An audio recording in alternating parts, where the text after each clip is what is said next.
So I've always kind of been interested in psychology, contemplative traditions, the mind, how suffering gets created, how people can lead full and happy lives. And that's why I went into psychology originally. But this was a long time ago when psychology was very, or is, and was very committed to being a science and to being a sort of mainstream science. And I started to do research into depression and clinical issues from my undergraduate degree. So, when I was 19, 20, 21, and my PhD. And when I graduated my PhD, I worked at the World Health Organization for 2 years. And that involved a lot of travel to India and to Thailand. And I became quite interested in Buddhism and the sort of understandings that the Buddha articulated about how suffering gets created, how people can lead meaningful lives. And I started to develop a mindfulness practice. And I started to go on retreat. But I never talked about that at work. To have talked about that at work would have felt really like not a skillful thing to do. And so here I was, finding this tremendously helpful to me personally, to my life, to working with my own mood, my own happiness, my own relationships, and developing a program of research on depression. And I knew in my own mind they spoke to each other. And one of the things I loved about mindfulness practice, and still love about mindfulness practice, is in my sense, it's the very best kind of science. We raise a question in our practice and we look into it, we investigate it, and we look for an answer and we test an answer, and we use that in our lives, in our mindfulness practice, or I do. And I was doing the same thing in my research, and the two were like this, they weren't like this. And then I went to a conference in the mid-1990s called, I think it was called East Meets West. Very inspiring conference at Dartington Hall.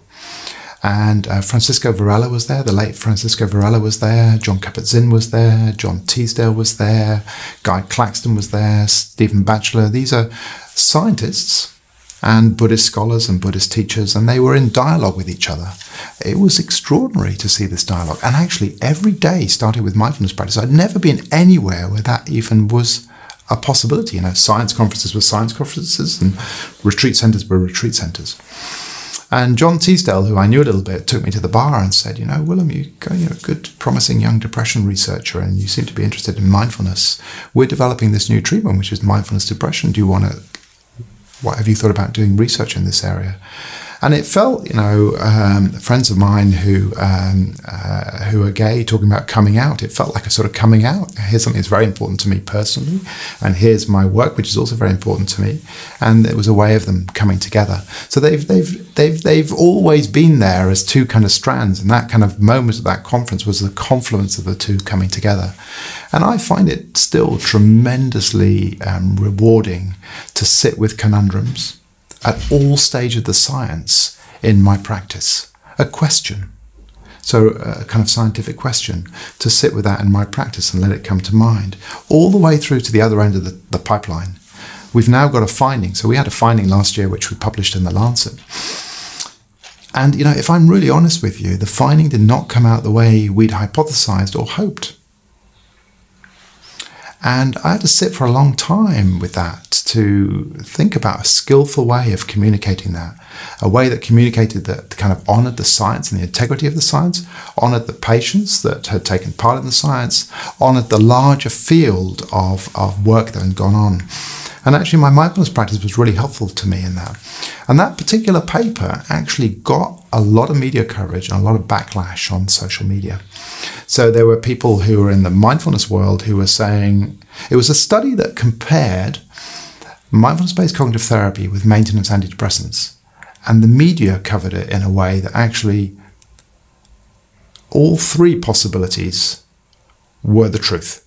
So there was some media coverage showing that it was no good at all.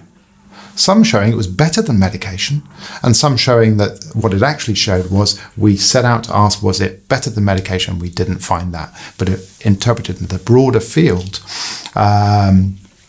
it looked like it could potentially provide an alternative. And our later IPD meta-analysis has gone on to ask that question much more substantively.